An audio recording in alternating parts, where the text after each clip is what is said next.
Could Donald Trump's face really join Mount Rushmore? Experts weigh in on a wild idea. The debate is raging. Could Donald Trump become the fifth face on Mount Rushmore? It's an idea he's openly championed since his first term, even reportedly receiving a bust of his face on the monument from then South Dakota Governor Kristi Noem.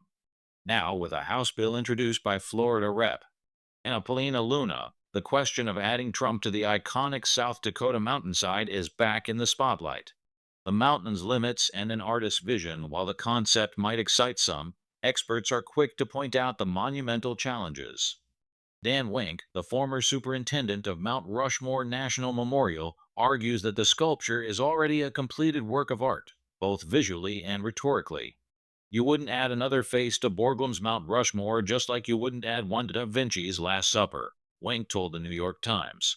The four presidents already carved George Washington, Thomas Jefferson, Teddy Roosevelt, and Abraham Lincoln were specifically chosen by sculptor Gutzon Borglum to represent key periods in the first 150 years of the United States: birth, growth, development, and preservation.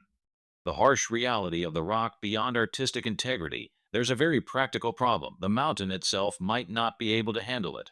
The National Park Service confirmed to the New York Times that the carved portion of Mount Rushmore has been thoroughly evaluated, and there are no viable locations left for additional carvings.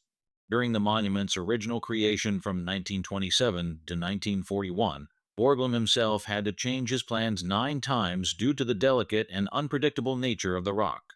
Early ambitious ideas, like a hall of records and full presidential torsos, were all abandoned because of the mountain's fragility. Even though there appears to be empty space, Borglum believed only the area he ultimately used was suitable for carving.